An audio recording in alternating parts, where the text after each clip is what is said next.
ბათუმში ტურიზმისა და სასტუმრო ქსელის აღჭურვილობის მეხუთე საერთაშორისო გამოფენა დასრულდა. ექსპო ბათუმის მონაწილეებს სპეციალური სერტიფიკატები გადაეცათ. საერთაშორისო გამოფენაში წელს 9 ქვეყანა და 150-ზე მეტი ადგილობრივი და უცხოური კომპანია მონაწილეობს. 3 დღის განმავლობაში ყინულის სასახლის საგამოფენო პავილიონში საკუთარ ტურისტულ სერვისებს თურქეთი, სომხეთი, აზერბაიჯანი, უკრაინა, ირანი, ლატვია, პოლონეთი და საქართველო წარმოადგენენ. გამოფენის ფარგლებში გაიმართა ოფიციალური შეხვედრები, მოეწყო სარეკლამო საინფორმაციო ტურები და პრეზენტაციები.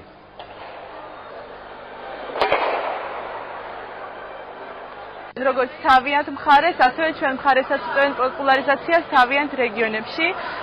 ყველა თანამონაწილეს, რომელმაც დღეს მიიღო მონაწილეობა აი ამ გამოფენაში, მადლობას ვუხდით აჭარის ტურიზმის დეპარტამენტის სახელით და ვიმედოვნებთ, რომ მომავალში ბათუმი ექსპო უფრო მასშტაბური გახდება და უფრო მეტ ტურისტს მოიზიდავს ჩვენს რეგიონში. ტურისტულ კომპანია ლასურს წარმოვადგენს. უღრმესი მადლობა მინდა გადაუხადო ორგანიზატორებს, არაჩვეულებრივი ასე ვთქვათ, ორგანიზება მოახდინეს. დავამყარეთ ძალიან კარგი კონტაქტები საზღვარგარეთის სხვადასხვა წარმომადგენლებთან. და რა ვიცი, ხალხის მაყოფილია, მონაწილეობის მაყოფილია და კარგი იქნება ყოველ წელიწად. რომ გაგრძელდეს ესეთი მსგავსი შეხვედრა.